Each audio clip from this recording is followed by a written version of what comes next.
Hi everyone, I'm here with Emma Greig, who's the producer of Bush, which is a half-hour documentary talking about women's body hair as a feminist issue. So I'm here with her now. So Emma, can you tell me a little bit more about the production? So the production is a half-hour documentary about women's body hair. So we're trying to tell the grand narrative of body hair in Western society, so why we started to get rid of it, the science behind why we have it, and then its place in society today. Just because I feel like women everywhere struggle with what to do with their body hair and the pressure that comes with it.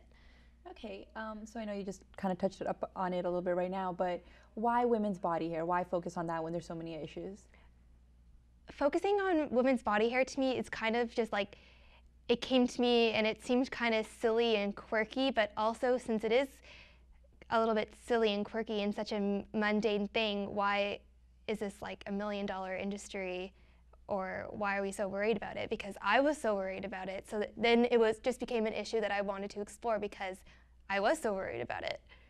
Can you tell me a little bit more about that, about your personal stance, and I guess if you struggled with it? Yeah, so I guess I will just tell the story. I was at work one day and I thought I was put onto a job that I wasn't expecting, and I got really hot. And I really wanted to take off my sweater, but I was too scared to because I had not shaved my armpits that day. And I remember thinking I was such a hairy monster when I did take off my sweater, and I was so worried someone was going to say something to me. And I was thinking, why am I so worried about this? If I were a man, I don't think I would be as worried. And then also, I was just shaving my legs one day as well and thinking, oh, I really don't want to do this again. So it just came about, like, if I don't want to do this, why am I doing this? And if it's something so small, why am I so concerned about it? So then from there, I just wanted to explore it, and then it just turned into this piece that I'm making for my thesis project.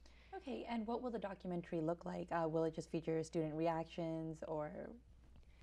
So it's not really Ryerson based. We are interviewing a couple of academics from Ryerson, but it's all different kinds of stories. So we're interviewing this one woman named Chris Chander who makes this oil for your bush, and she has this whole company based around this oil. We're interviewing an academic over at Concordia University who grows out all of her body hair, and she's known as the international face of women's body hair. So we're interviewing her, we're interviewing gentlemen who think that women should get rid of it, but we're also interviewing gentlemen who feel like women with body hair are beautiful. So it's more of the whole story, not really a student story. Okay, and what kind of reactions have you been getting?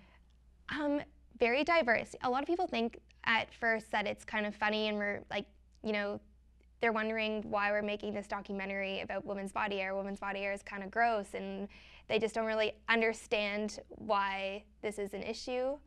And a lot of people think that, I guess, we are a bunch of hippies, but also a lot of people think it's a really cool idea and think that we should explore it. So it's everything under the sun. Or I've noticed that a lot of people are kind of intrigued about what we're going to say, like, oh, I've never thought about it before, so they want to see it just so they can, I guess, gain some perspective. Okay, and I know you just mentioned that a lot of people are, I guess, preconceived. They're judging you. They're saying you're a bunch of hippies, or we're just hairy feminists that you mentioned earlier. Were you hesitant in starting this project? No, I wanted to do it right away. Right when I had the idea, I called up. Well, I guess I debated it for a while, thinking like, is this documentary idea even a good idea? Like, I wasn't sure, and then I just thought about it a little bit more, then decided I have to tell this story. Thank you so much for coming in today. Thanks for having me. For the rest of the story and a photo gallery, check out the rest of the site.